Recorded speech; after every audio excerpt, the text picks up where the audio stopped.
What's good? What's good? What's up? What's up? I know y'all see the title, right? Um, 304's 304's are for everybody, right? Basic instructions becoming life eternal, the Bible, right? Um, yeah, we're gonna get into it, right? Of course, we continuing on in this series of the book of Proverbs, right? Um, And yeah, we're gonna get into it though. Um, of course, all praises to the Most High. We do so in His only begotten Son, Yahweh Shai, right? Um, so yeah, and because like we get into this book of Proverbs, it's a book of wisdom, and and the reason why we started this series on Proverbs was because for people that's want to start reading the Bible or want to know where they want to be where they should begin at whatever. So Proverbs got a lot of wisdom in it. How to deal with life, everyday situations and stuff. So that's a goodest place as any to start, right? So we're gonna get right into it. Let's start at where we left off at Proverbs 5, right?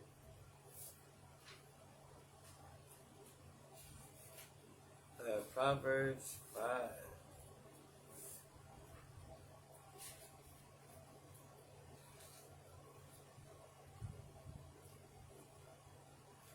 One second.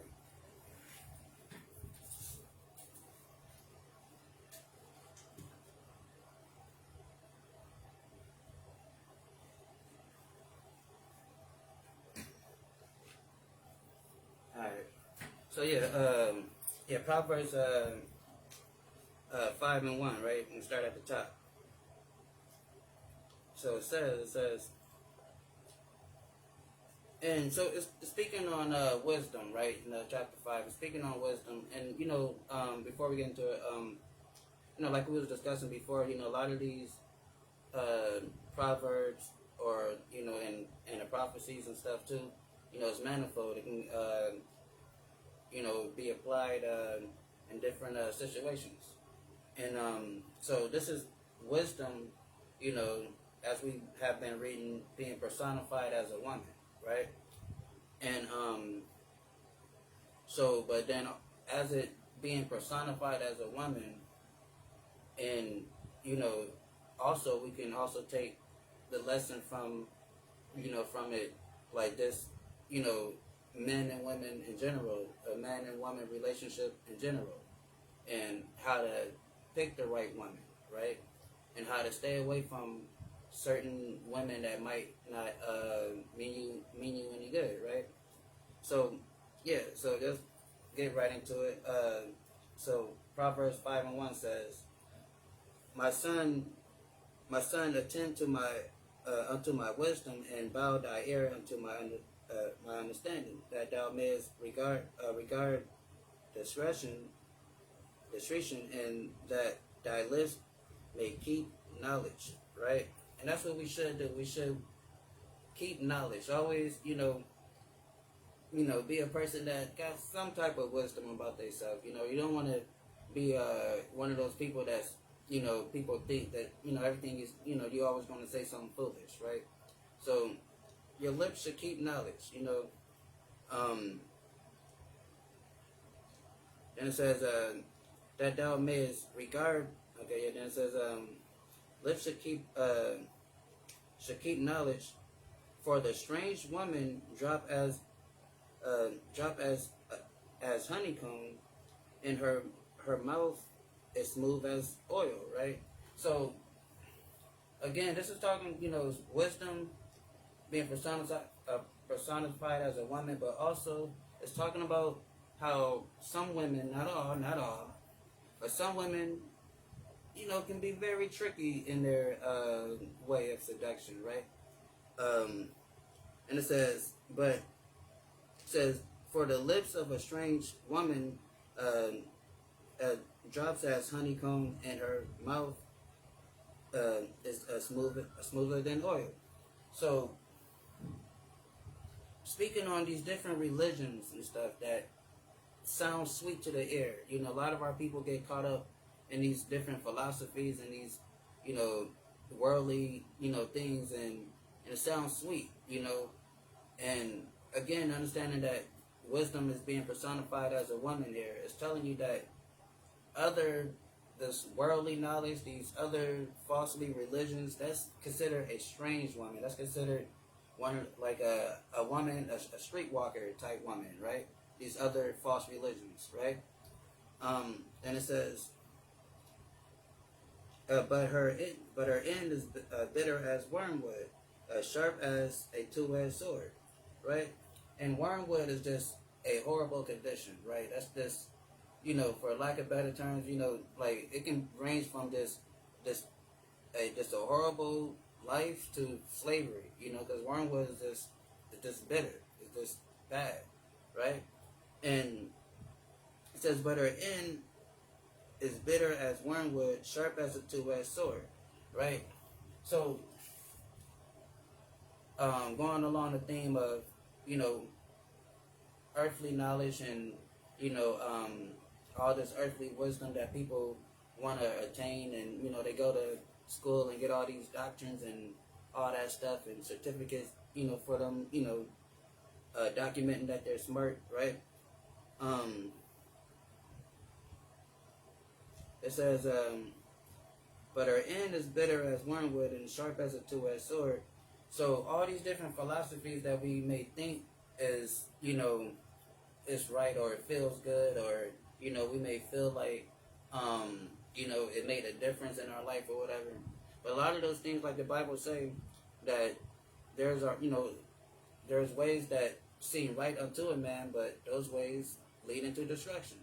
So, because sometimes we do things and we think our idea of good is not God's idea of good, oftentimes, right? And we confuse the two. And so, it's like a two-edged sword, right? And so, like I said, some of these, some of these things would, get you, jammed up, these, false religions. But then, on the flip side, because, we're going to break it down both ways. Then, on the flip side, dealing with men and women, you have, it says, but her end is bitter as wormwood and sharp as a two-edged sword. So you have these, for the lack of better terms, hoes, whores, right? These free-spirited individuals, right? And right? I was trying to.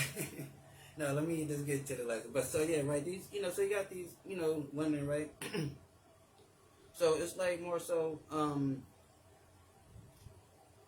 like you have like, picture like, as far as like, you're dealing with you're in a relationship, right? So now you done left your relationship to deal with this, woman, what they used to say on Jerry Springer, this home wrecking hoe, right?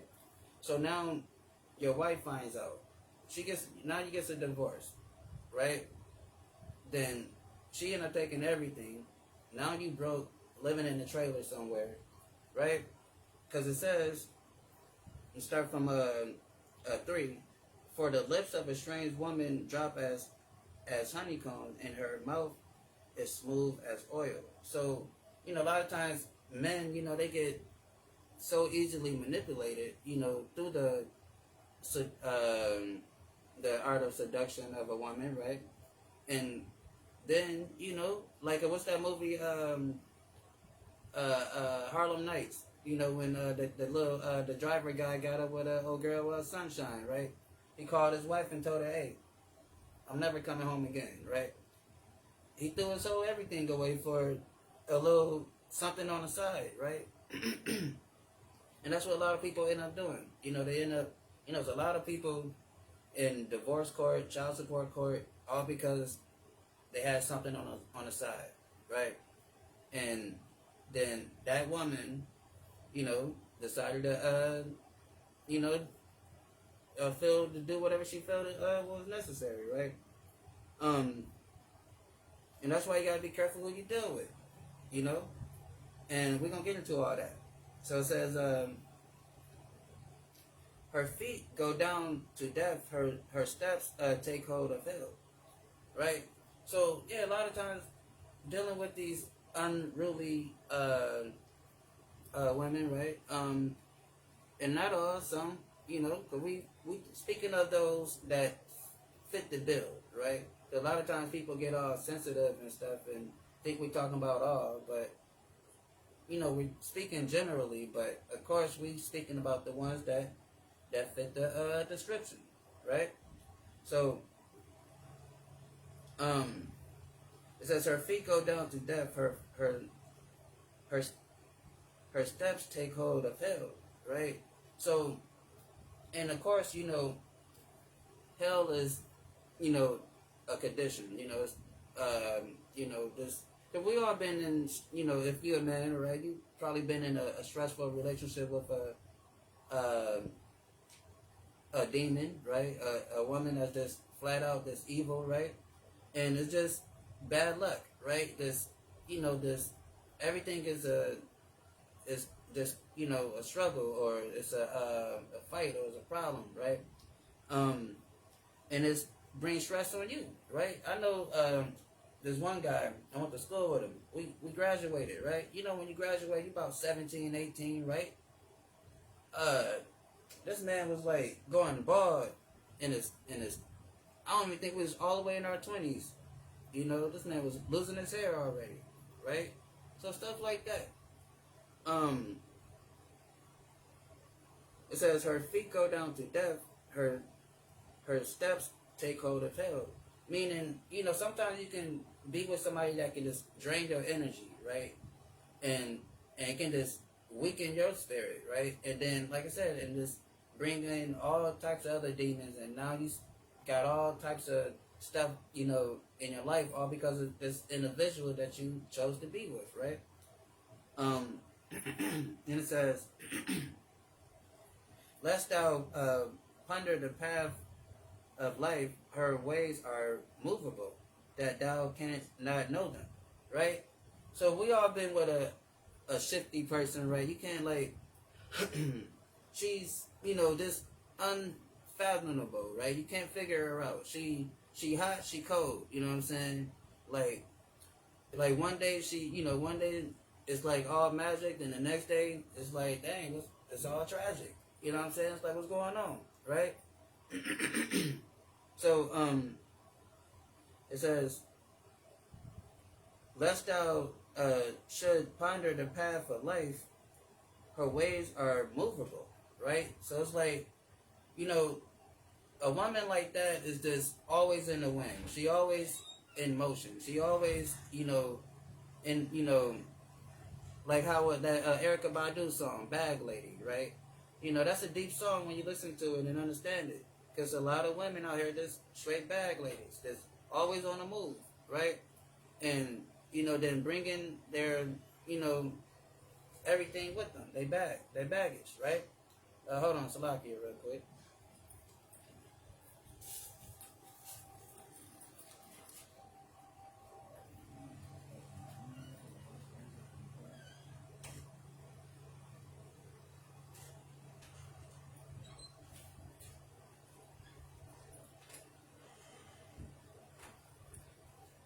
Oh, yeah. So it says, her ways are movable. Meaning, like I said, she's just in the wind. You know what I'm saying? Like, she it's just, like somebody that, you got those women that now, like, they the ones that's doing the one night stand where they,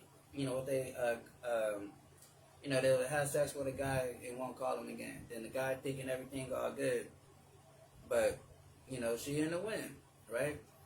And So it says, her ways are movable, that thou cannot know them. Meaning, like, she's confusing. You know, it's like, you can't understand it. You know what I'm saying? It's like, and so, you know, a lot of times, you know, we get in these situations and dealing with these people, because, I said these people, but dealing with these women, right?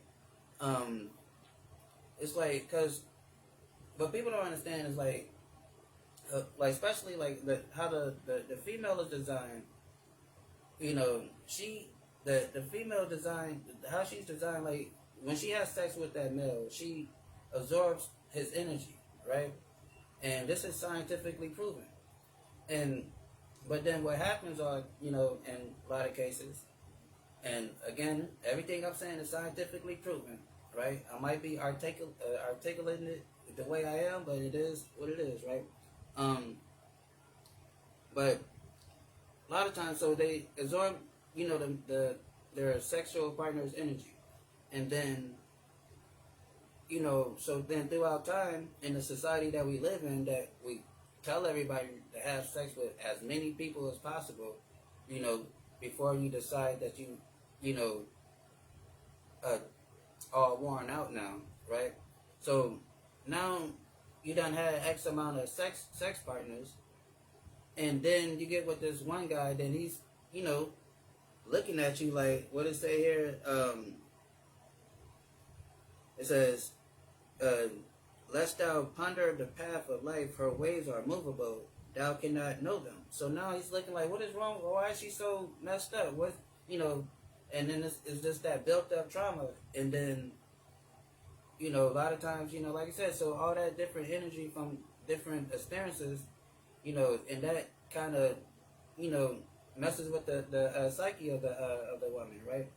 And again, like I said, everything I'm saying is scientifically proven. You know, I ain't got the study in front of me I'm just paraphrasing. So it's like, so oftentimes we, you know, get in these situations, or, you know, and it just, you know, that person is just shifty, you know, shady, for lack of better terms. Then it says, hear me now, therefore, O children, and depart not from the words of my mouth. Remove thy way far from her, and come not to the door of her house. So it's like when you, because like just how the other verse started off with, lest thou should ponder the path of life, right? So when you have a certain amount of understanding and knowledge and stuff about life, and you see a woman acting in such a manner or behavior, right? And you can see that, and then you can use your wisdom to be like, okay, I'm not going to deal with that, right? And you know, so that's why it says,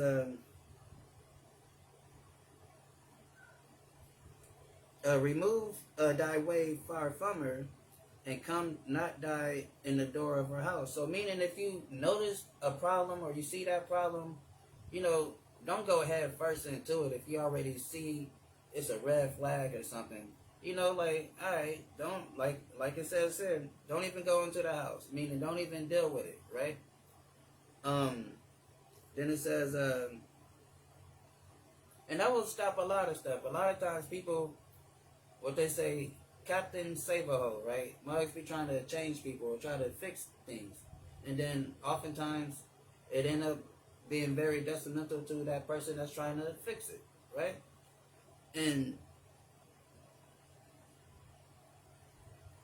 it says,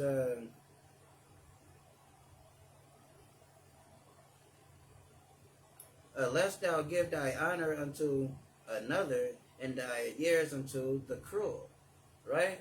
So, and that's what happens when you end up messing with a woman that's not, you know, womanly, for lack of better terms, right? A righteous woman. So it says, lest I give thy honor unto another, and thy years unto the cruel. So now, you know, probably had you a nice woman that you was with, someone that was probably actually loved you and actually cared about you, right? And now you done left your nice woman and your nice family, and now what it says, um, lest I give thy honor unto another. So now all your good qualities that you were bringing to your previous woman and your previous family, now you're giving it to somebody that doesn't deserve it, right? And then it says, and thy years unto cruel, meaning now you gotta, the time that you with this person, it's gonna be cruelty, misery, right? It's not gonna be a good time, right? Because this person doesn't understand what you're trying to do, right? Because they have a different out view of life, right? So it'll be cruel, a cruel way of living, right? Then it says, cause and it also says too. We probably gonna get to it, but it says it's better for a man to dwell with a lion than to live in a house with a woman that like to argue and fight. Or it says it's better for a man to sleep on the corner of a roof of a building than to be with a woman that like to argue, right? And right. Then it says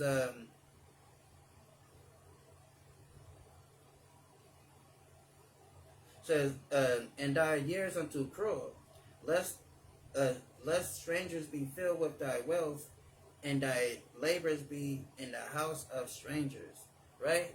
And that's called divorce court, right? So now you done got you one of these, especially it happened to a lot of our celebrity people too. They get them a chick that they think that love them, but the woman is really there for the money. Then soon as one thing happen, she take him to court and take everything. So everything he done work for, he don't have to give it to, like the Bible just says, strangers. So now the court all up in your business, the lawyer getting a piece, everybody getting a piece. Now the new man is getting a new car now. He got a wardrobe, right? So it says,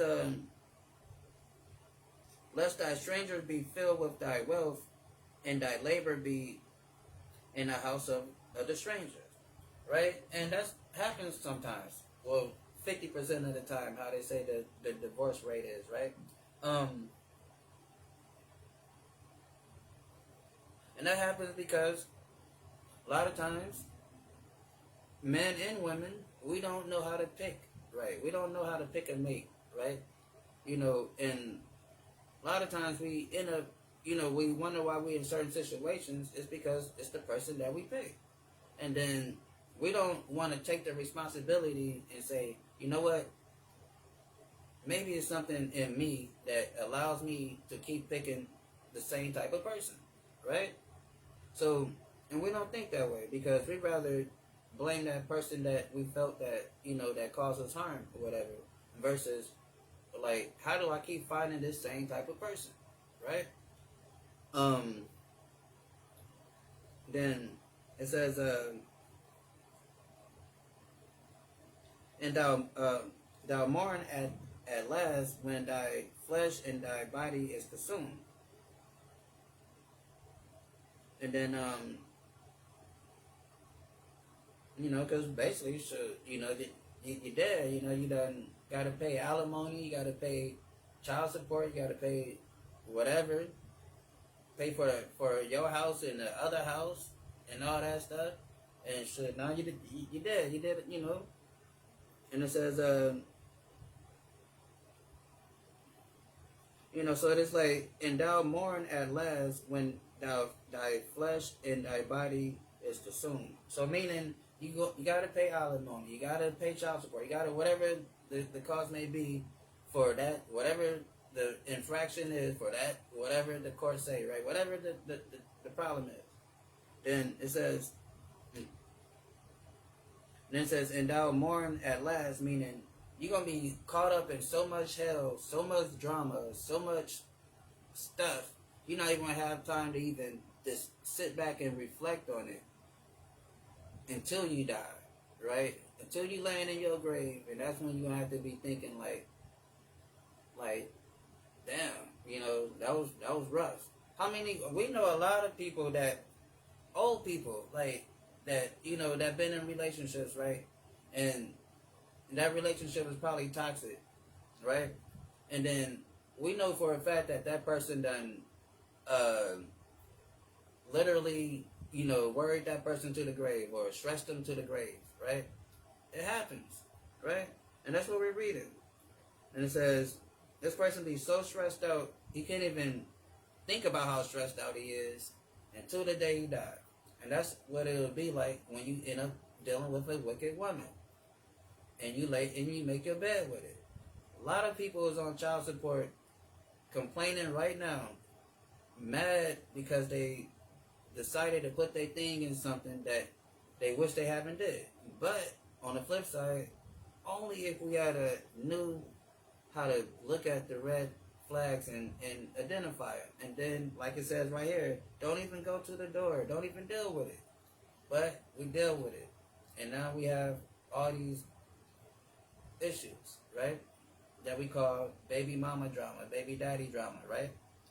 Then it says, and how have I hated instruction, and my heart despised reproof.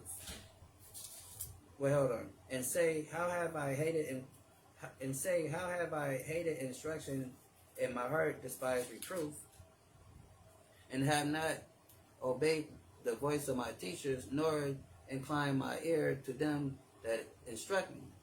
I was almost in all evil in the midst of the congregation and assembly. Right? So, and that's how it would be. That's how it be. People be like, man, I wish I had listened to such and such. Only if I had did this, or only if I had paid attention to that. Right? Let's get Psalms real quick. Let's go to Psalms 105, right?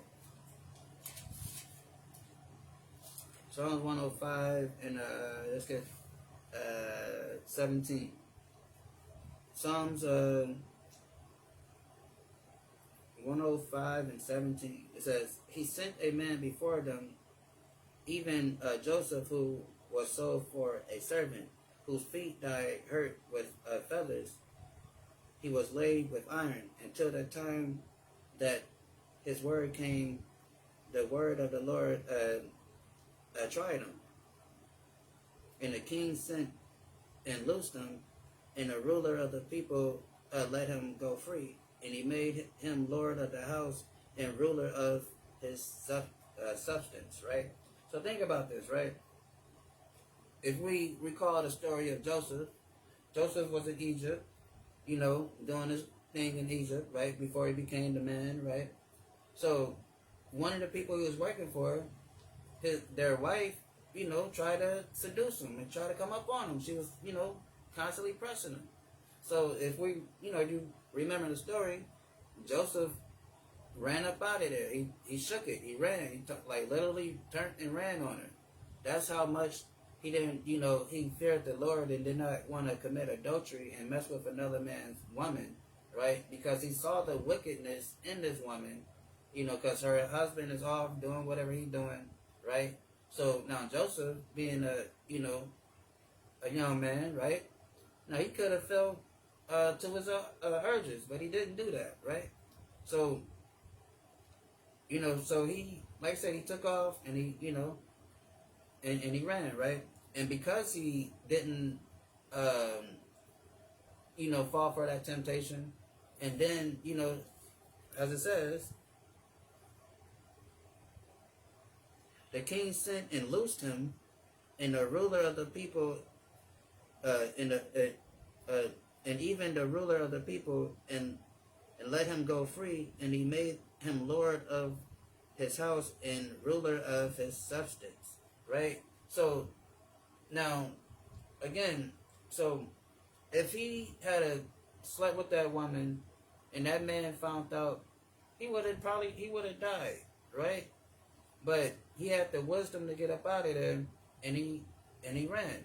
So now he still ended up going to jail because she lied on him, but that was put him in position to where God can work His magic, and then Joseph ended up being great, right? So, like I said, but a lot of times back over here, how it says,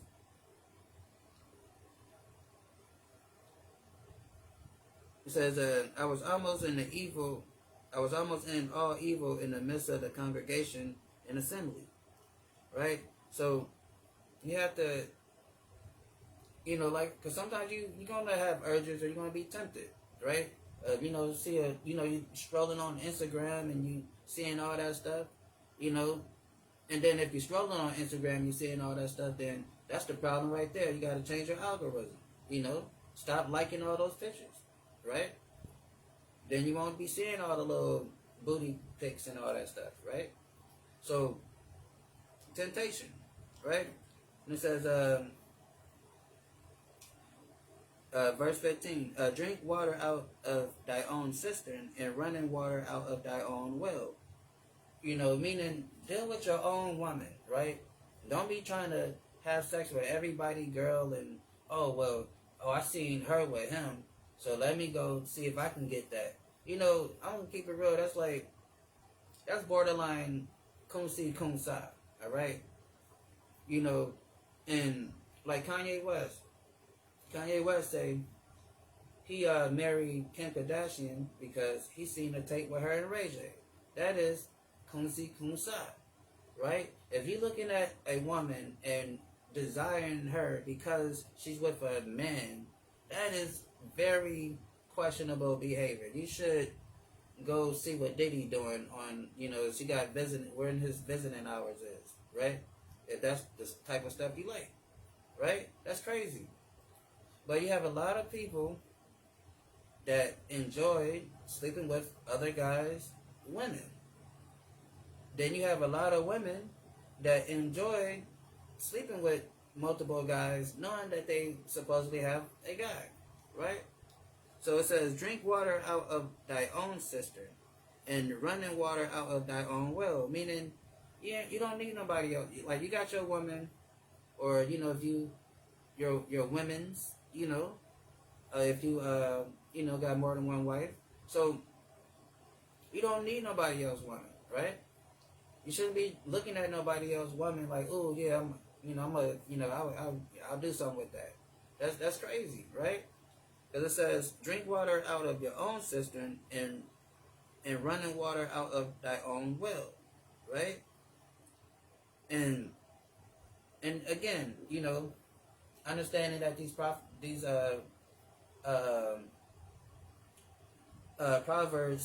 are, manifold. They go both ways, and because going off of wisdom also too. So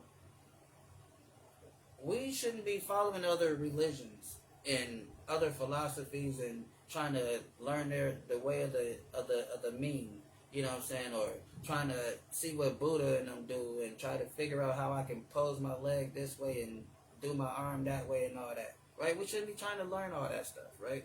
We shouldn't be trying to, look at the stars and figure out, okay, well, I'm a Pisces, and the moon is right here and the star is right there, and no, we shouldn't do that stuff. That's not what we do, right? It says, drink water out of your own cistern, and our own cistern is the wisdom from this Bible, the knowledge from this Bible, the law, statutes, and commandments that the Lord have gave us, right? That's what our own waters is, right? And again, but we often run to these other religions because it's very, tickling to the ear, right? And I blame Christianity, right? Because Christianity did a horrible job, teaching our people the Bible to the point where they just throw this whole thing away and go run off to some fairy tale stuff, right? Instead of understanding that this is about them and their culture and their people and their history, right? So it says, let thy fountains be dispensed abroad in the rivers of water in the streets, right? So this is for us and by us. This is supposed to be wisdom and knowledge for our people, and we're supposed to share amongst our people, right? This is a very, very non-inclusive book here, right? So And it says, let's get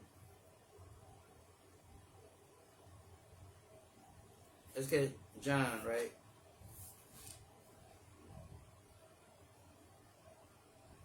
Let's get John.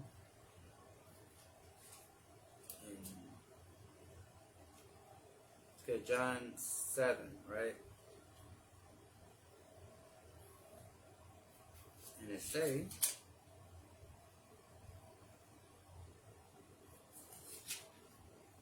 he that, John 7 and 38 says, he that believe on me, as the scripture has said, out of his belly shall flow living water, right? So, again, drink your own water, like it says in Proverbs. And when we believe on the Mashiach Yahweh, as the scriptures say, out of our belly should come that living water, right? Because this book is for us, by us, right? Like we just read, drink out of your own cistern, right? Meaning, we don't need all that other stuff, because everything that we need is right here, right? We just have to crack it open and read it and understand it, and be retaught how to understand it and read it, because they did a number on us, right? And it says,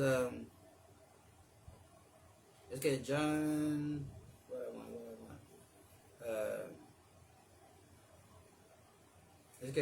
Let's go to John 4, right? And 14. Wait. Or which one do I want? Yeah. So yeah, John 4 and 14 says, but whosoever drink of the water that I shall give him should never thirst. But the water that I shall give him a well of water spring up unto everlasting life. Right? So again, we need to get involved into this thing, right? Don't allow the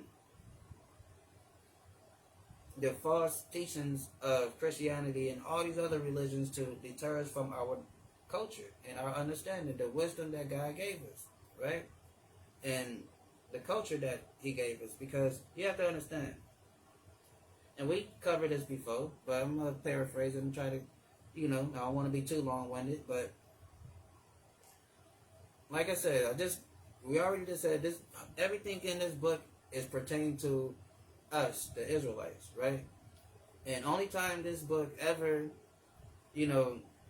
only time, you might, whenever we come in contact with other people, then that's when they'll be mentioned, whenever it was necessary. But this book is all about us, right?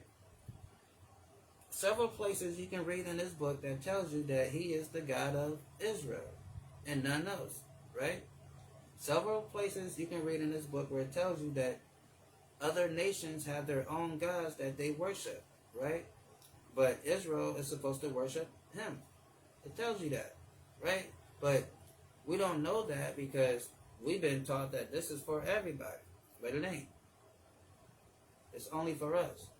And when we understand that, it says, like it says over here, it says, drink out of thy own cistern and running waters out of thy own well. Let thy fountains be dispersed abroad in the rivers of water in the streets. So this is supposed to be known throughout our whole nation. This here, right here, this is supposed to be a known fact, right? Just like we, know what we know now. It's supposed to be common knowledge to the common Israelite, right? But we've been alienated from our culture, right? Through religion, war, conquest, a lot of, different things that end up alienating us from this truth, right? So it says, let them be thy own and not strangers with thee, right? So we can't be trying to, all right, I'm going to take the Bible, I'm going to mix it with the Quran, then I'm going to take what Buddha and them talking about over there, I'm going to bring it all together, I'm going to make this super religion, right? We can't do that because it says, let them be only thy own and not strangers with thee. So we cannot couple any other type of thing with this because This is holy. Holy means separate, right? Separate means separate, right? If you take something and you separate it from something else, right?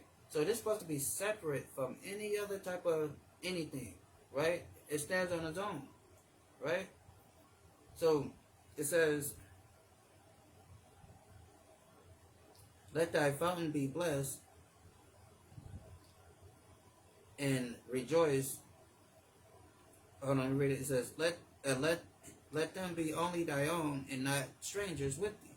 Let thy fountains be blessed and rejoice with the wife of thy youth, right? And again, going into like Revelation, I think it's in chapter 3, where Christ was breaking it down, like, and even in Matthew too, where when you get this understanding, when you in this truth, when you studying, you got that fire, you got that zeal, right? You on fire, you studying, right? You supposed to keep that fire, keep that that zeal going, right? And it says, "Let thy fountain be blessed and rejoice with thy wife of thy youth." So the wife of thy youth is this wisdom, because when no matter how old you is, right, and whenever you did understand the truth of this Bible and start keeping the commandments and all that, that was your youth. That was your spiritual youth, right? And now that you getting the understanding and you growing in this thing, right? It says, "Let them be only thy own and not thy strangers with thee. Let thy fountains be blessed and rejoice with the wife of thy youth," meaning grow with this thing, continue to grow, right? So just like a husband and wife, a newlywed couple, when they get together, they grow and they flourish. They have children, they have grandchildren, they continue the family tree, right? So grow in this thing, right? So it says,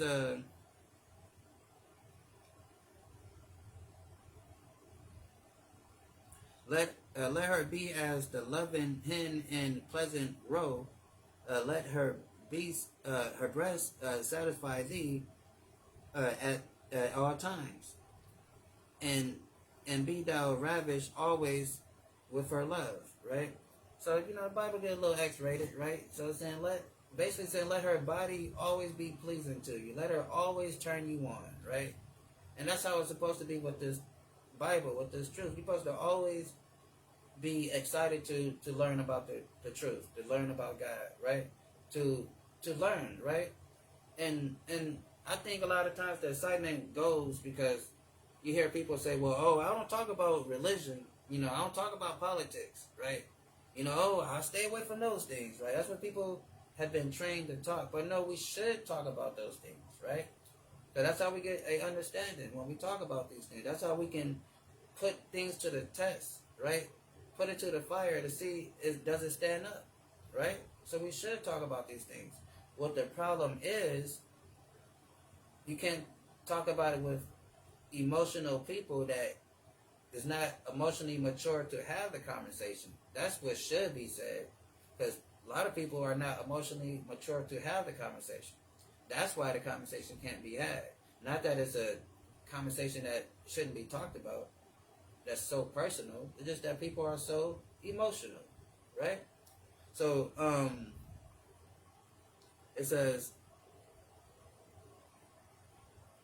let her be as the loving hen, pleasant roe. Let her breast satisfy thee at all times, and be thou ravished always with her love, right? So always be eager to learn this truth. Just like if you're with that woman that you love and this all all in all about like I said, so you always desire her, you always want to be around her, right? You always, how to say, fancy her, right? You always want to just be in her presence, right? That's how you're supposed to be when it comes to learning this truth and studying and keeping the faith and walk in this walk, right? The faith, the law, statutes, and commandments, right?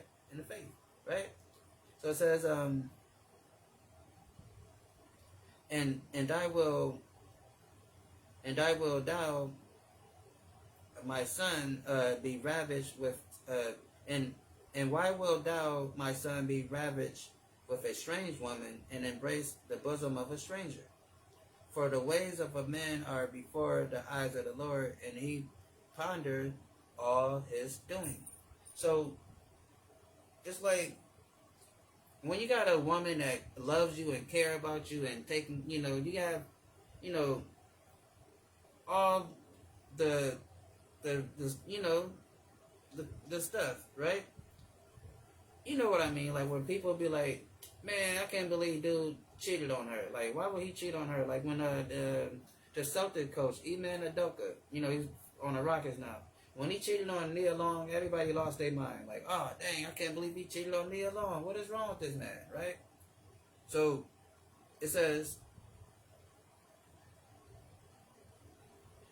and why will thou, my son, be ravished with a strange woman, and embrace the bosom of a stranger? So it's like, when you have, this loving woman, why would you go and deal with someone that doesn't, is not going to treat you the same, is not going to have that same love for you, right? And again, because this is manifold, when we join ourselves to these other religions, right, these other philosophies, we become second-class citizens, right? You wonder why they treat us like they treat us in America, because should we decide to call ourselves Christians, and they beat us into being Christians, and we became second-class citizens to them.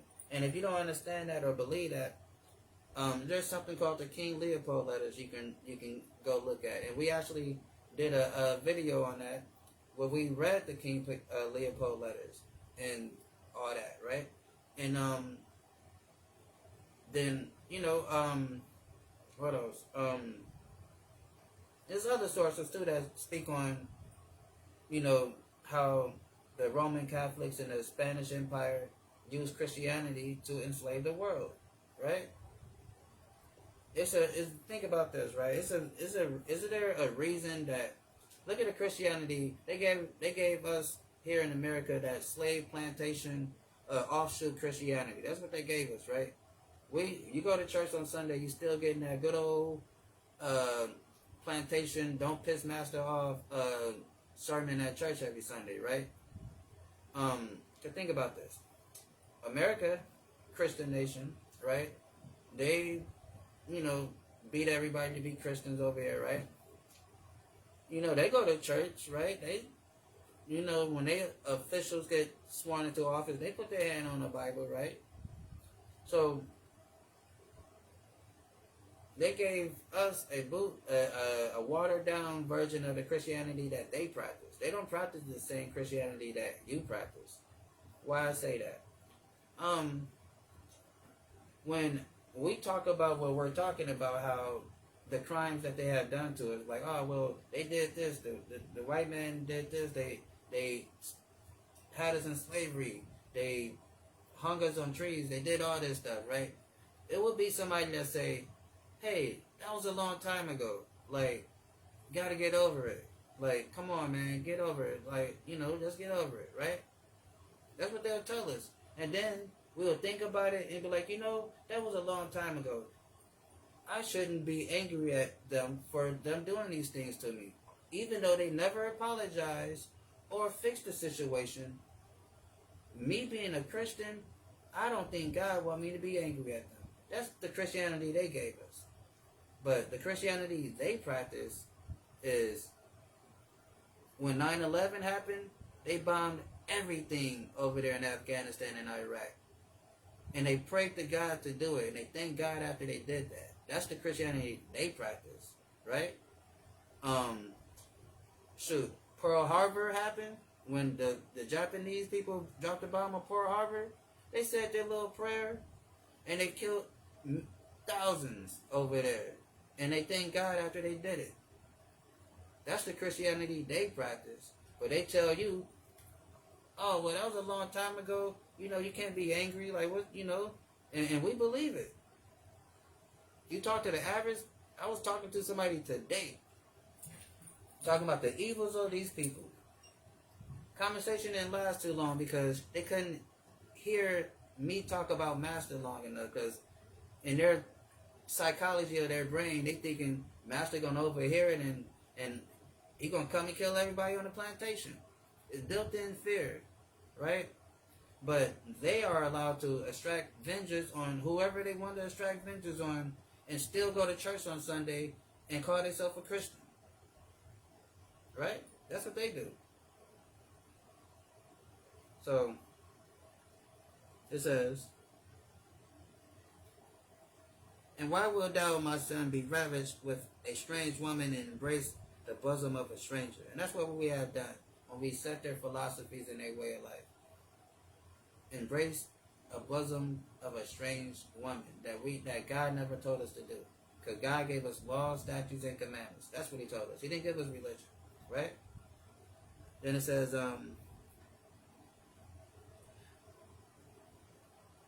"For the ways of a man are before the eyes of the Lord, and he ponder all his doing." Meaning God sees everything, right? There's nothing that we do that he doesn't see. He knows and see everything. And he knows, right? And it says, "He shall die without instruction, and in greatness of his folly he shall go astray." So without wisdom and understanding, you're gonna just be out here bogus. You're gonna die. Like the Bible says, you're gonna be a foolish person, probably end up locked up in jail constantly, right? Going through trouble, and and this no instruction or discipline, right? And that can be dangerous. And it says, "In his folly he should go astray," meaning, this out here, like, have you just seen like a grown fool, or how they say, like an old fool, like somebody that's old enough to look like they should know better, but they just dumb. That's a dumb box of rocks. They like an old person that's like still acting like they're 16, 17, right? We all seen those, right? So that's what it says. It's like, in greatness of his folly he should go astray, right? So, all right, chapter 6. Let's get it in the GNT, right? Chapter 6. Let's get it in the GNT.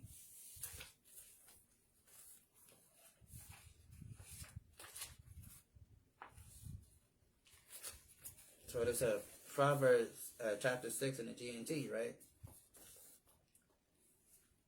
It says, "My son, have you promised to be responsible for someone else's debts? Have you been caught by your own words, trapped by your own promises? Well then, my child, you are that person's power. But this is how to get out of it. Hurry to him and beg him to release you. Don't let yourself go asleep or even stop to rest. Get out of the trap like a bird or a deer escaping from a hunter," right? And so, a lot of times, we end up putting ourselves in obligations that, we don't all the way think ourselves through, right? Like what they say, like co-signing, for example, right? A lot of people that messed up their credit or mess up a lot of stuff through co-signing, right? And then it says, let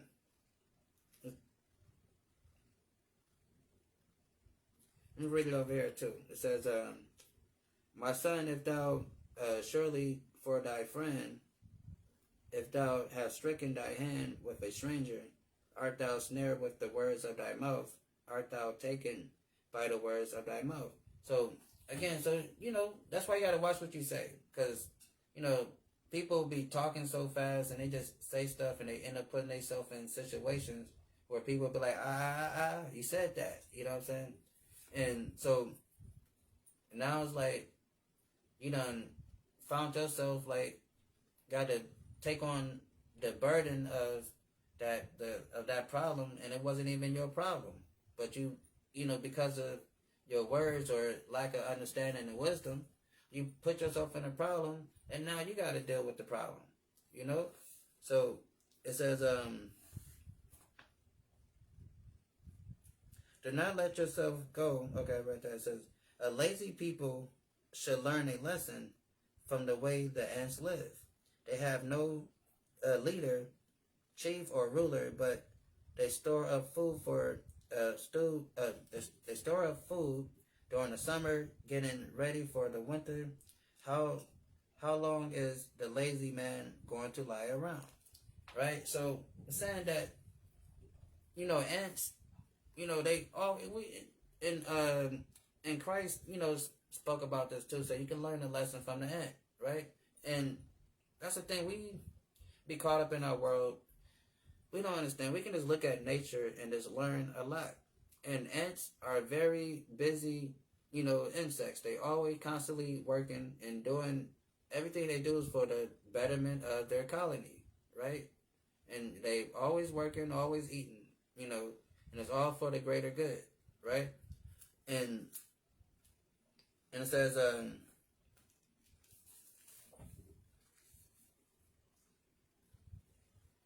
man. And it says, so it's saying like, so if ants, these insects, they have the ability to always work and always moving towards their goal to keep their, colony, safe and straight and healthy, right? Then it's like lazy people or people that's just sitting around like, what are you doing, right? It's like, if these ants can do it, like, what are you doing, right? Then it says,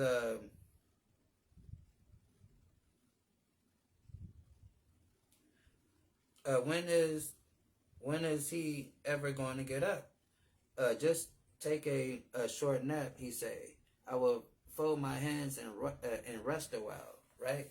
And it be like that, it be those days, right? I think we all experienced that or seen, someone like that where, you leave the house, they on the couch. You go to work, you come back, they're still on the couch, right? And then from that person's point of view, they probably say to themselves, it's still early. I'm going to just chill for a little bit. Then, then I'll get up and I'll do this, I'll do that, right? But then they end up not chilling for a little bit. They end up chilling for the whole day. So then it says, when is he ever going to get up? I'll just take a short nap, he says. I'll fold my hands and rest a while. But while he sleeps, poverty will attack him like an armed robber, right? So meaning days go by. Whenever you have that concept, like, all right, I'll get to it, I'll do it. Then before you know it, days gone by.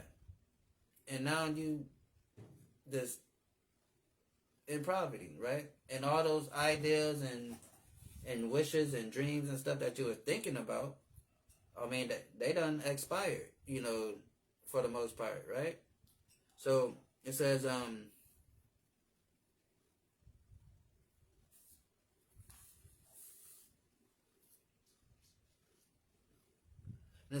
worthless, wicked people go around telling lies. They wink and make gestures to deceive you, right? And that's what they do, right? You gotta be careful of people like that, right? It says, worthless, wicked people go around telling lies. They wink and they make gestures to deceive you, all while planning evil in their in their perverted minds, stirring up trouble everywhere, right? So you have people that's just manipulative. They just like to, try to manipulate everybody around them and just get chaos going while they just sit and watch it, right? And it says, and pervert their minds, stirring up trouble everywhere. Because of this, disaster will strike them without warning, and they will be fatally wounded, right? So that's what happens to people like that. Just go around starting trouble and always constantly into stuff and just manipulating people. They eventually end up getting there, right? And just read it over here in the KJV, right? And it says, a naughty person is wicked. A naughty person, a wicked man, walk with a forward mouth. Meaning, just always just talking, this crazy talk, just saying whatever they say out of their mouth with no filter, right? Just being offensive, oftentimes, right? And it says, he wink with his eyes, he speak with his feet. And that's what pastor do on Sunday. Pastor be dancing and walking around the whole, church, and be, be sweating, be patting his forehead and be walking around. And says, he wink with his eyes, because he winking at your wife sitting in the front row. It says he wink with his eyes, he speak with his feet, he teach with his fingers. Because pastor, doing all this with his hands and doing all this stuff, right? So he teach with his fingers, and it says, and foreignness is in his heart. He divisive mischief. He deviseth mischief continually, and he sow discourse, right? And that's all through the Christian church, this discourse, because pastor doing whatever he doing, not being a good leader, and got the whole congregation all crazy. Because we was talking about this last time, like how we got churches on every corner in our neighborhoods, but the average person in those neighborhoods don't know anything about the Bible or God, right? So what is these churches doing, right? Because they're, teaching for vanity. They teaching for, to be seen, right? And it says, back over here.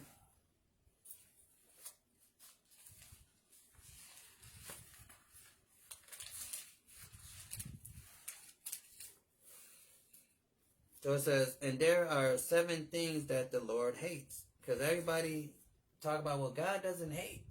God loves everybody, right? Because God doesn't hate. But it says, there are 7 things that the Yahweh hates and cannot tolerate, right? What does he hate? A proud look. So he hates somebody that just walking around just being prideful for nothing. You ain't got nothing.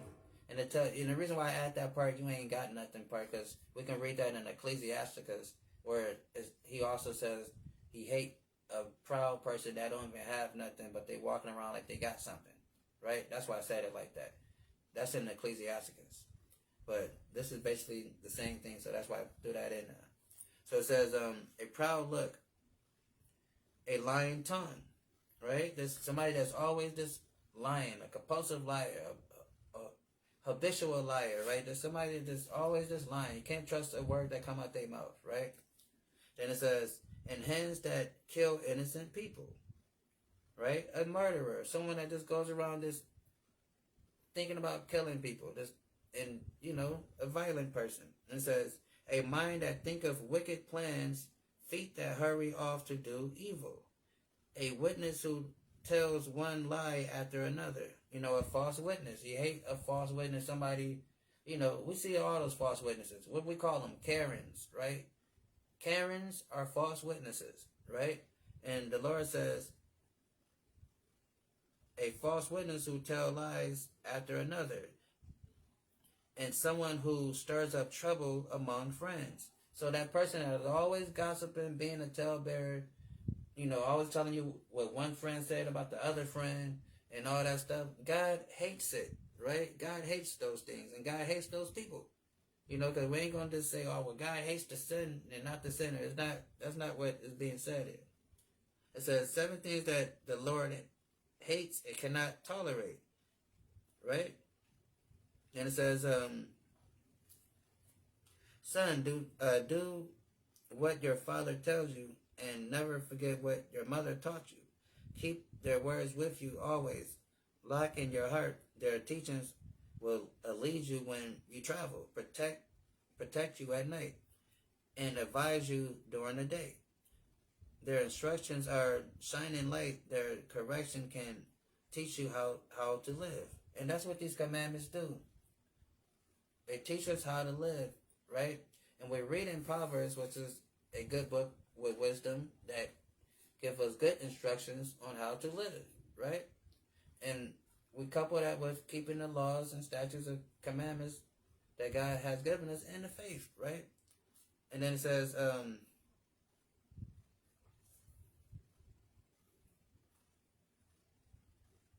where we at?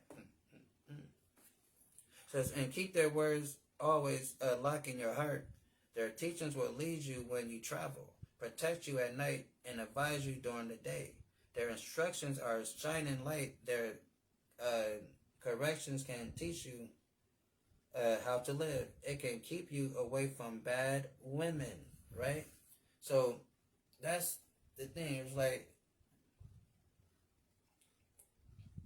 because when you have the proper understanding, like I said, you can stroll on Facebook, stroll on Instagram, and you see somebody, doing whatever, a woman doing whatever, then you can look at it like, you know what, that's a bad woman.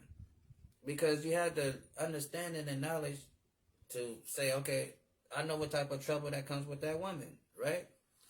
But a lot of times people, some of our men, some of our guys, they know the trouble that comes with certain women, and they just go straight head first into it, right? And then they complaining and wondering why they got so much trouble and so much hell in their life. It's like, you knew this person was crazy deranged, crazy and deranged, but you went straight, go ahead with it, because you said crazy women got the best, you know what, right?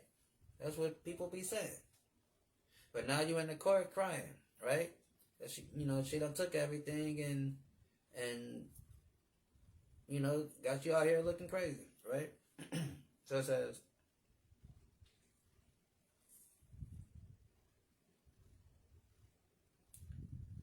this is where I'm at. It says, it says, their instructions shine in light, their correction teach you how to live.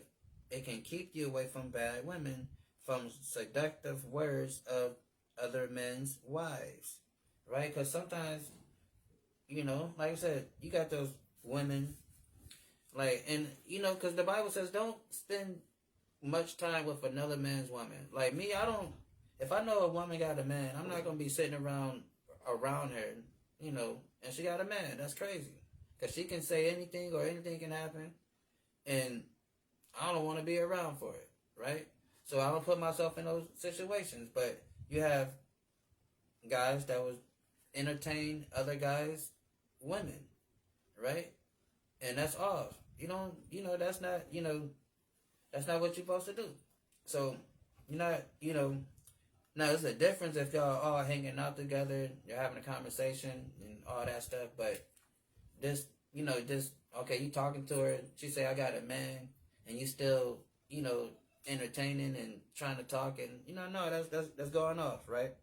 So it says,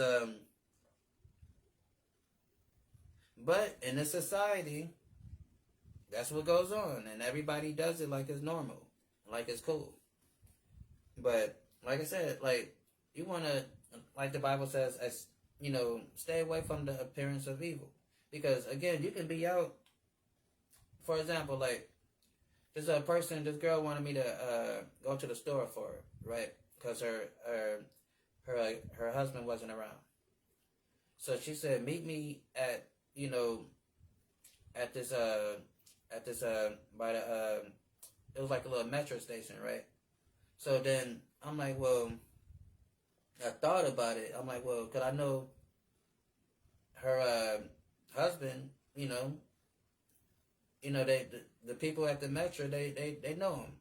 So, and I know me, me going up there and I'm seeing her and I'm the new guy, I didn't want it to be like, oh, well, I seen your woman up here with some other guy Then they get back to him. Then he looking crazy. Although it wasn't anything going on like that, but it just how things can appear to be and morph into something, right? So just don't put yourself in those situations, right? And it says,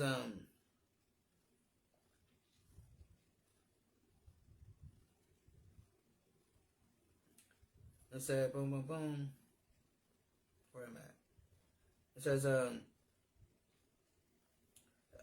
it keep you away from bad women, from seductive words of other men's wives. Don't be tempted by their beauty. Don't be trapped by their flirting eyes, right? So, cause a lot of times, men, a woman being nice to you, because this how stupid men is, right? This how stupid we are. Like, we would literally be almost in love with a woman just because she was being nice to us, right? She might smile, been a little friendly, right? So then we take that as, oh shit, we about to get married, right? About to have a baby, right? So, so we end up, getting kind of, feeling like, okay, well, maybe this woman's, giving me signals or whatever, right? So don't get caught up in different, flirtatious woman, behavior, right? Because it says,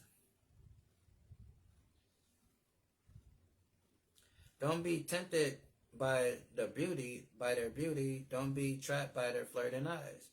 Because a lot of times even if we know that woman has a man already, a lot of guys be lusting over it, like, oh, yeah, oh, girl, man, she'll still get it, and I be looking like, she got a dude, right?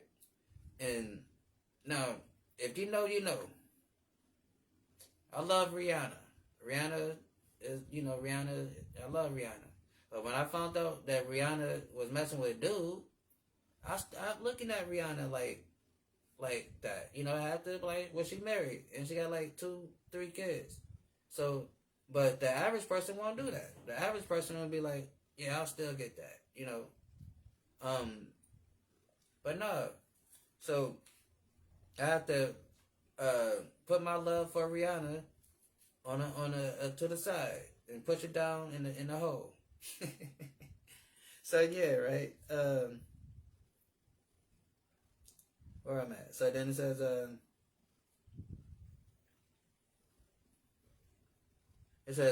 a man can hire a prostitute for a price of a loaf of bread, but adultery will cost him all he has, right? And we all know stories about, we can go just look at athletes, right? A lot of athletes is paying they woman half because they decided to step out and go mess with some little hussy, right?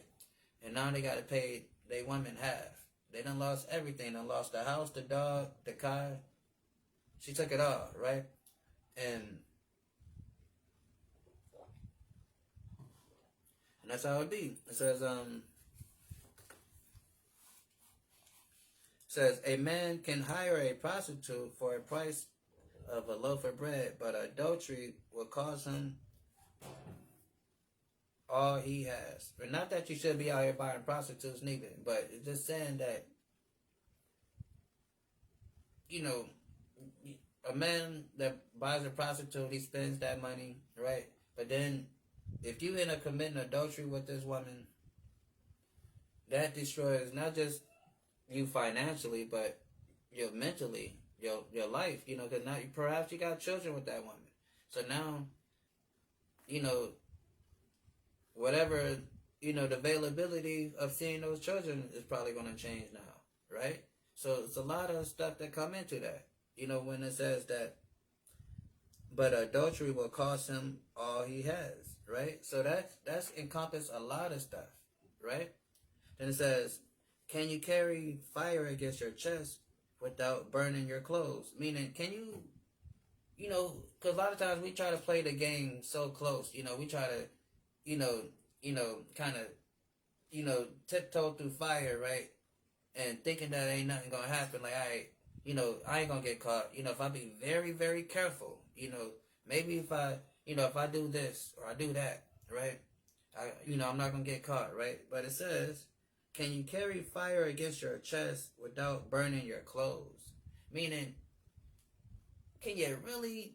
Can you carry fire? Can you put fire? If you have fire right here, and you got it in your hand, can you put it to your chest and hold it, and you're walking and you're carrying it? Would it not burn up your chest? Right? Meaning, can you do dirt? Or how the old folks say, whatever's done in the dark come in the light. Right? So can you do something without, having seen the cause and effect of it being done? Of course not, right? So it says, can you carry fire against your chest without burning your clothes? Can you walk on hot coals without burning your feet?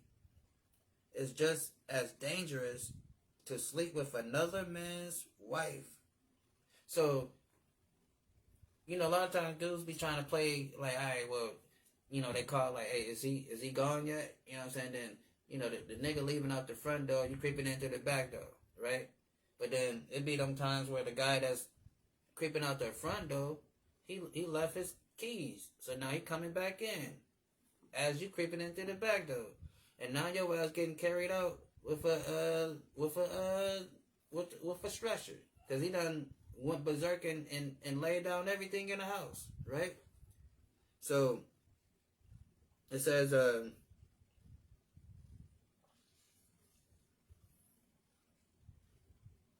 it is just as dangerous to sleep with another man's wife. And people play with danger, right? People think that's exciting. That, I'm having sex with this man's wife and he's not around, and it's some Mr. Big situation, R. Kelly Mr. Big thing. I might get caught, I might not get caught, I might get away. Who knows, right? And people get excited on that. That's a turn on for a lot of people, right? A lot of women get off on the fact that they might get caught, right? So it says,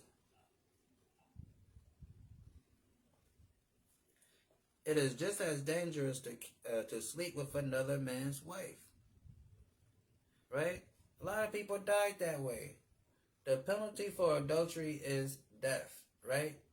Now, here's the flip side of it, right? Because, they say, well, because we was talking about this last time about mercy and grace, right? So, now, although, we're not in our land and living under our law, right? So, if somebody do commit adultery, the penalty is death, right? But what people don't understand is, this grace, this mercy that we living under, like we were saying before in the last lesson, it's not a license to sin, right? It's actually a little more dangerous now, because instead of the priests or the officials of the nation that will put the person to death whenever they commit a sin, God is putting you to death on his discretion, on that. You know what I'm saying? Like, so that's the difference. So, even though God technically is putting us to death anyway, because we already know 1,000% of anybody that ever died on the planet, God ordained it, right? But what I'm saying is, it's a law that the officials and the priests is to carry out these judgments. But since we're not in the land and keeping the law, how these judgments look sometime, the husband come home and catch you, and then now you're on the news. That's how it looks sometime. Or maybe you're leaving that person's house and you stop at the gas station and somebody come in the gas station and hold it up. And now you're a victim in that situation. Right? So his judgment can come any way. Like, we see it all the time if you, on the internet, such and such messing with this person, girl, then it's a shootout, and now that person die or this person die or whatever the case may be, right? So judgment comes, you never know. So, that's why it says, it is just as dangerous to sleep with another man's wife. whosoever does it will suffer. People don't despise a thief if he steals food when he's hungry. Meaning, if somebody is hungry, like say like somebody's hungry and they come back with some food, you know they ain't got no money, so they stole it. You know you ain't gonna be looking at them like, oh dang, you bogus, why you steal that? Cause you know they hungry, that's why they stole it, right? But here we go. It says, yet if he caught, so if the thief is caught though, so say like this thief has got, you in the store and you're stealing, you get caught, right? But if the thief is caught, he must pay back 7 times more. He must give up everything he has, right? So basically saying, but if the thief do get caught, he's gonna, suffer the penalty of a person that a thief will suffer. But if he gets away, and people would look at him like, well, he's a poor guy, he got to do something. What else he gonna do, right? So, right, it's almost like a double standard, right? But then it says, but a man who commits adultery doesn't have any sense. So, meaning you have a lack of what is, like, let's read it over here.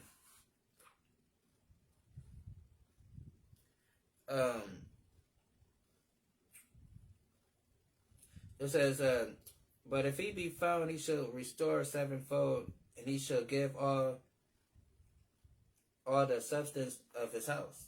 Whosoever committeth adultery with a woman lack understanding. He that doeth destroy his own soul, right? Because it says, he that committeth adultery lack understanding.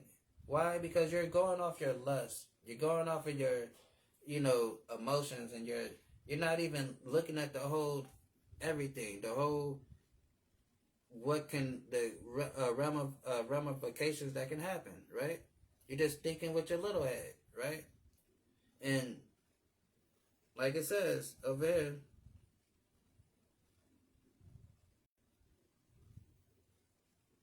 what it say over here? It says,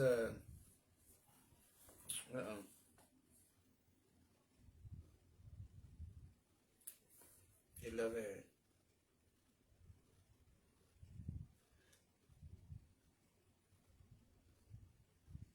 So it says, over here, it says, I'm reading it in this one. It says, it is just as dangerous to sleep with another man's wife, right? So, like I said, we gotta be careful, and not just careful, but don't do it. You know what I'm saying? Like, let's get First Chronicles, right, or First Corinthians. Oh, hold on, let me see first. Yes.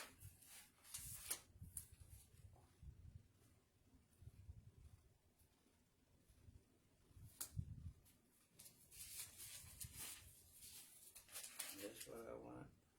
Okay, yeah, this is it. So,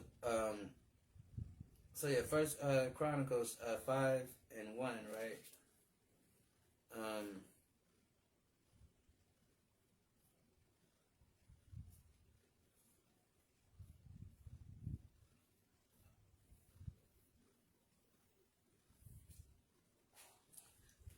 First Chronicles 5:1.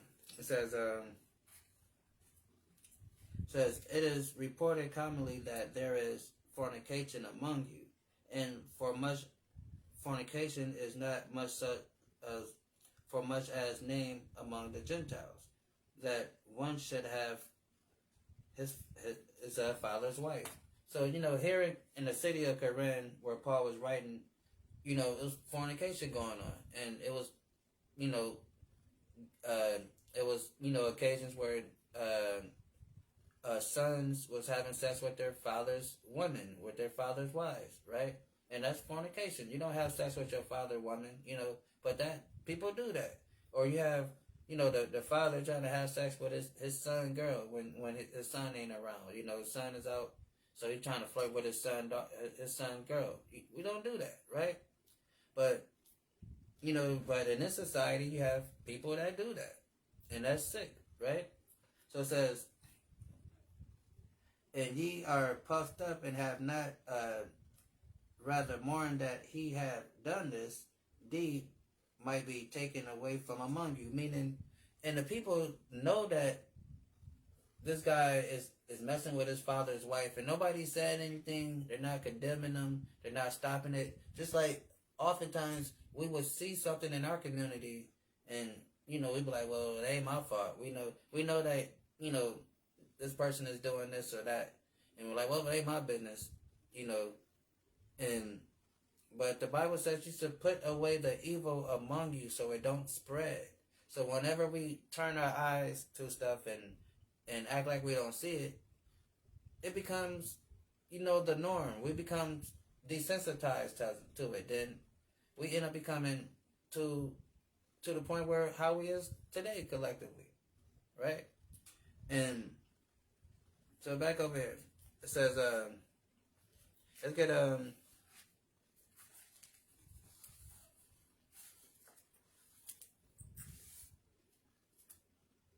let's go back.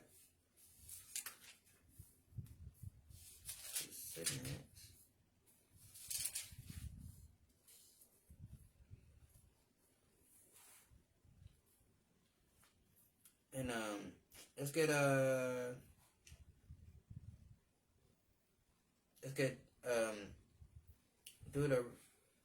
Deuteronomy. Hold on, I'm gonna jump back up to 23 real quick. Proverbs 6 and 23. And it says, for the commandments is a lamp, and the law is a light, and reproof of instructions are the way of life. Right? So,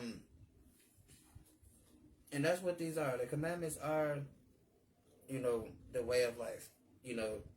And it says the commandments is a lamp. And that's what we're supposed to use. It guides us, right? And so that's why we, it tells us to keep the statutes and commandments and the faith, right? Let's go to Deuteronomy 4 and 6, right?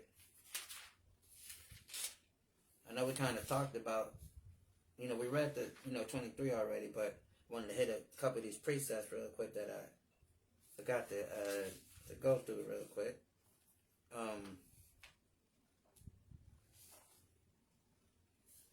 But yeah, let's go. Start at 5. So it says, "Behold, I have taught you statutes and judgments, as the Lord my God commanded me, that ye should do them in the land whether ye go to possess it." So that's what this book is about: statutes and commandments. It's not no religion. It's not no big fancy snazzy, right? And for those that's not, not understanding, right? Because we're reading Proverbs. Right? And Proverbs, the part that we talk about is talking about wisdom. But then at the same time, it's talking about wisdom, and it's personifying wisdom as a woman. Then it's also giving us, game on just dealing with certain type of women, period. Right? But here, we see that we're talking about, we're back on the wisdom. Just only broke it down like that because I know, it seemed like we was talking about women and relationships, but now I'm back to the wisdom thing. That's only because I jumped back up to 23, right? But yeah, it says, "Behold, I have taught you statutes and judgments, even as the Lord my God commanded me, that ye should do so in the land whether ye go to possess it." So that's what this is: statutes and commandments. And it says, "Therefore, do them. This is your wisdom and your understanding in the sight of the nation." So when we keep these laws, statutes, and commandments, this would be our wisdom and understanding among the nations.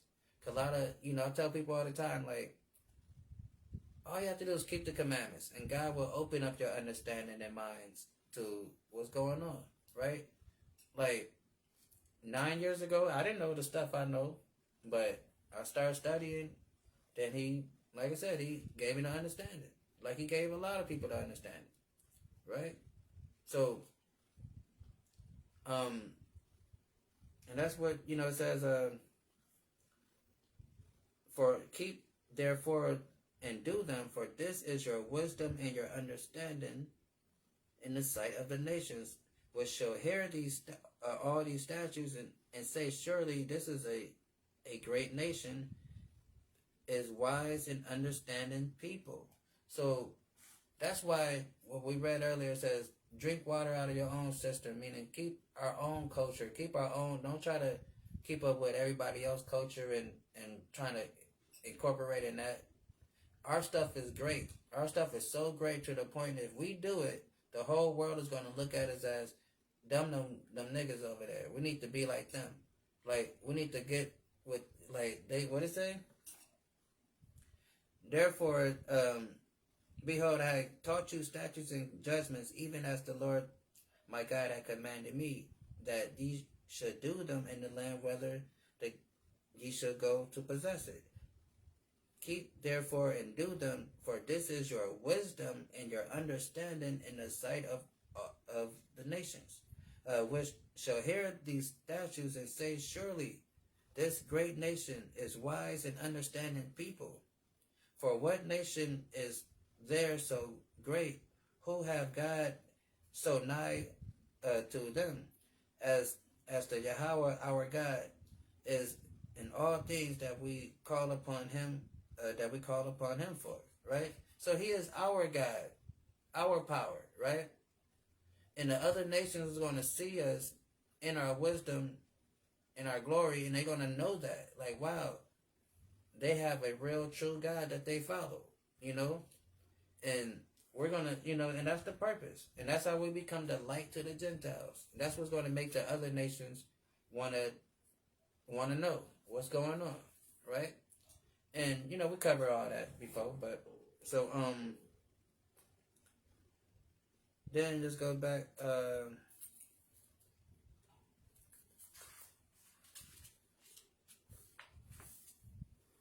yes, I'm over here with it.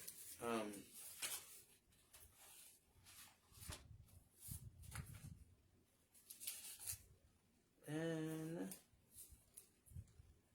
let's go to Matthew 13 real quick. So Matthew 13 and 43, right?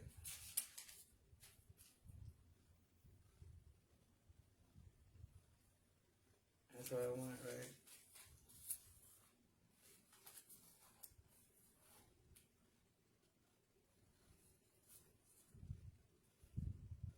I think.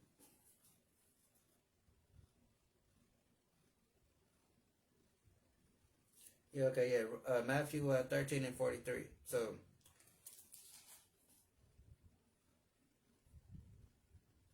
like I said, because, these are our, this is our wisdom, our understanding among the people, and they will look at us, and like I said, that they will look at us as wise, understanding people. So it says, right here it says, then shall the righteous shine forth as the sun in the kingdom as their Father. Who has ears, let him hear. Right?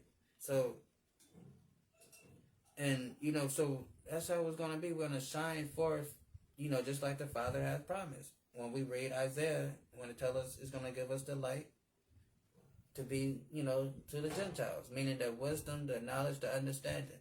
And, and that's what's going to, the other nations going to look to us to learn and want to understand, right? Because in that point, they're going to understand that they've been following false gods and false religions, and they're going to want the real thing, right? And boom, boom, boom. Let's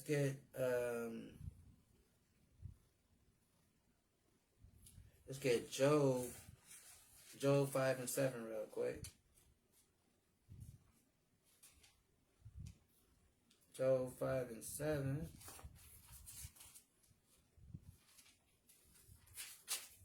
Job 5 and 7 says, yet a man is born unto trouble as sparks fly upward. I would seek unto God God would I commit my cause. Which doeth great things and under search and unsearchable marvelous things without number, right? So, like I said, when we born in this world, like it says in the Ezra, we're you born into a battle, right? This earth is a battlefield, right? And all these people is nothing but soldiers trying to fight, right? And so it says, yet a man is born into trouble as the sparks fly upward, right? And when they try to say the Bible don't got no science in it or God don't deal with science. Like when you look at the egg in the sperm cell, when it makes that connection, it's a spark that happens, that take place when that life enter into that egg, right? And we see it says, yet a man is born into trouble as sparks fly upward, right? So we're born into this world as a condition of the battle, like it says in Ezra. And so that's why it's important to keep the faith, keep the commandments, right? And stay on the path, right? It says, I would seek unto God, and unto God I will commit my cause. So we have to stay on the straight and narrow and seek his way, right? And not get caught up in our own thing because we're going through different things in our life, right? So then we get distracted and start trying to try some new things. Like Chris Brown say, try some new things, right? So no, we don't do that, right? Let's get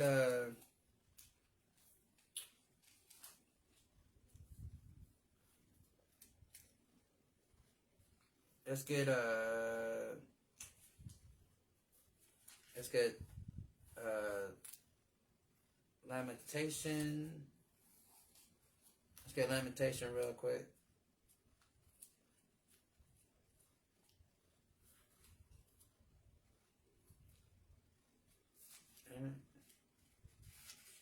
Think about Lamentation.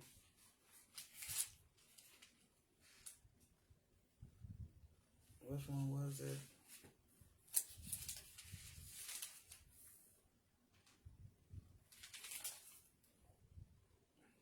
Yeah, Lamentation 3 and 40, right? So Lamentation 3 and 40 says, let us search and try our ways and turn again unto Yahweh. So that's what we got to do. We got to turn back into Yahweh because we've been following all these different false philosophies and religions, right? Not keeping our own customs and culture and wondering why collectively as a people we go through what we go through. Not understanding that whenever we don't do what God says collectively as a people, there are a whole list of punishments that you can read about in Deuteronomy 28, verse 15, all the way down, that God promised that he would do to us, and he have done to us. And these punishments are cylindrical, meaning they keep cycling back around. Every time as longer we stay away from the true one, our God, they keep coming back, right? They're gonna keep coming back all the way until Christ come back, and that's when those punishments that God is putting us through will be lifted, right? So it says, let us search and try our way and turn again to Yahweh. Let us lift up our heart with our heads and unto God of heaven. We have transgressed and have rebelled. Thou hast not pardoned, right? So we have to acknowledge our sins unto the Most High as a people, right? So he can act and save us out of this condition that we in as a people, right? But we're not gonna do that if we're going to an institution called church that tell us every week that the laws of God is done away with, when clearly they're not, because we can read in this book that we're being required to keep them, right? So yeah, what else? Let's get Romans 13 real quick. Romans 13.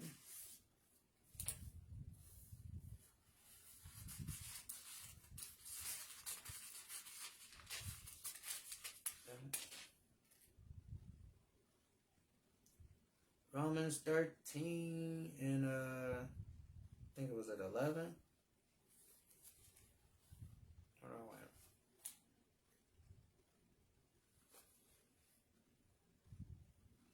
Yeah, Romans 13 and 11 says, and that knowing the time that now it's high time to be wakened out of sleep, for now is our salvation nearer than when we believe, right? So, like I said, we living in the last days for reals, right? It's not like something that people say like, oh yeah, we're living in the last days. No, we actually living in the last days, and it says, and now knowing that now is high time to wake up out of sleep, for now our salvation is nearer than when we believe, right? And so it's getting more closer to the time than we actually thought, you know. And the way prophecy is shaking up, like I said, it's looking like possibly if we live long enough, that generation that's going to see Christ come back and crack the sky, right?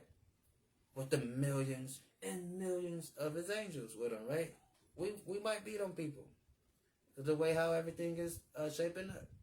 So it says, and knowing that the time, now that that it's high time to wake out of sleep, for now our salvation is nearer than when we believe, right? And let's get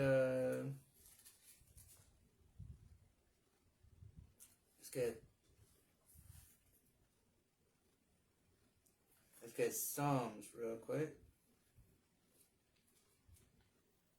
Let's go to Psalms.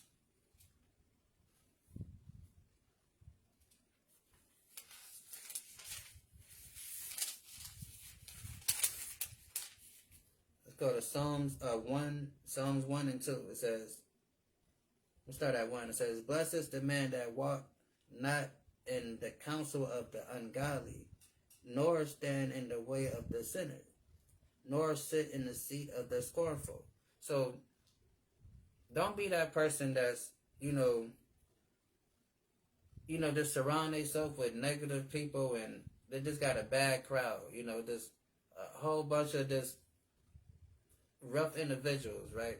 That don't mean no good. And it says, nor stand in the way of sinners, nor sitteth in the seat of scorners. So there's people that's, talking, talking about the Bible or, just basically blaspheming God and all that stuff. Don't hang out with those people. Don't socialize with those people or be around them like that. Then it says, but his delight is in the law. What did our King David say? He says, but his delight is in the law of the Lord, and his law doeth he meditate day and night. So that's what we're supposed to do. We're supposed to be meditating on these scriptures day and night. The law, day and night. What should we be doing? How should we do it? The scriptures, getting more understanding, studying, praying, all that stuff, right? It says, he delight in the law of the Lord, and in his law he do meditate day and night, right? And that's what we're supposed to do, meditate day and night. And let's see.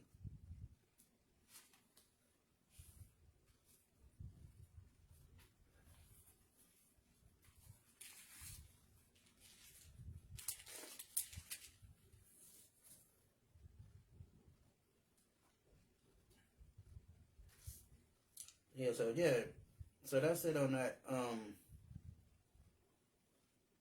didn't get Job. Did I get Job 5 and 7?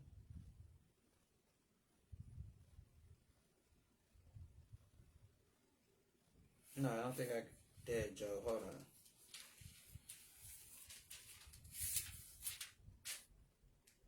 on. Okay, yeah, we did read Job 5 and 7. Alright, okay. So back over here. So it says, start back at Proverbs 6 and 32. It says, but whoso committeth adultery with a woman lack understanding, he that doeth destroy his own soul. Right? So, like I said, on the flip side, don't be trying to, follow these other philosophies, because in the end, it's going to destroy your soul. And then, as we were discussing before, messing around with another man's woman, that oftentimes leads to death. We can see that, you know, throughout the news world everywhere. Then it says, a wound is dishonored, a wound and dishonor shall he eat, and his reproach shall not be wiped away, for a jealousy is a rage of a man. So, like they always say, stay away from a fool and his woman, right? But again, some of us like to always try to, think it's a cool thing to have sex with another man's woman. But if you ask me, that's a little kumsi kumsa. But hey, right? So it says, for jealousy is in the rage of a man, therefore he will not spare the days of vengeance, right? Meaning what they call that stuff, temporary insanity, right? The man come in and see what's going on and just lose his mind and unalive everything that's big enough to walk, right? So it says, therefore he will not spare in the day of his vengeance. Meaning when he catch wind what's going on, he gonna do what Mr. Biggs did. I went to the closet, grabbed my 22, right? That's what he gonna do. He gonna get this, and it's gonna go down, right? And so why cause all of that? Why, all because of lust and wanting to have sex with another man's woman, right? Because she's so enticing, right? So, but no, you can't do that. It says, he will not regard any ransom, neither will he rest content, though thou hast given many gifts, right? Meaning there's nothing you're going to be able to calm this man down, right? There's nothing, once that, what we call in modern sense, temporary insanity kicks in, there's no stop baby stop, no baby no, like, it's not like that type of, hey, none of that stuff he's not going to hear none of that, right? He's just going to see red, right? It's just going to be rage. Because it says, he will not regard any ransom, neither will he rest content, meaning you're not going to be able to console him and keep him calm from unaliving everything, even the goldfish, right? You're not going to be able to stop it.